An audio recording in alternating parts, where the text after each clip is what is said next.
ಇಲ್ಲೇ ಇರೋದು ಒಳ್ಳೆಯದು. అప్పుడు పేతురు చెప్తాడు, స్వామి మేము ఇక్కడే ఉండేది మంచిది. ತನ್ನನ್ನು ಅರಿಯದೆ ತನ್ನ ಒಳಗಡೆಯಿಂದ ಬರುವಂತ ಮಾತುಗಳಿವು.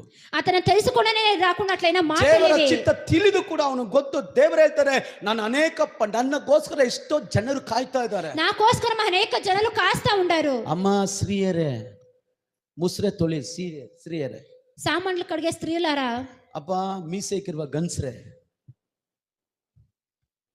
ನಿಮಗೋಸ್ಕರ ಎಷ್ಟೋ ಜನ ಕಾಯ್ತಾರೆ. మీకోస్కరం ఎంతో మంది కాస్తా ఉండారు. ಎಷ್ಟೋ ಕುಟುಂಬಗಳು ಕಾಯ್ತಾರೆ. ఎన్నో కుటుంబాలు కాస్తా ఉండారు. ಎಷ್ಟೋ ಗ್ರಾಮಗಳು ಕಾಯ್ತಾರೆ. ఎన్నో కుటుంబాలు కాస్తా ఉండవి. ದುರಂತ ಏನ್ ಗೊತ್ತಾ? దురంతరం ఏం తెలుసా? ಸ್ವಾರ್ಥಿಗಳು ಕಣ್ರಿ. స్వార్థులండి. ವಿಶ್ವಾಸಿಗಳು ಸ್ವಾರ್ಥಿಗಳು. విశ్వాసులు స్వార్థులండి. ನನಗೇನ್ ಸಿಗ್ತದಂತ ನೋಡ್ತಾರೆ. నాకేం సిక్తుంది అని చూస్తా ನಾನು ಈ ఉంటారు. ಸೇವೆ ಮಾಡುವುದರಿಂದ ನನಗೇನ್ ಲಾಭ?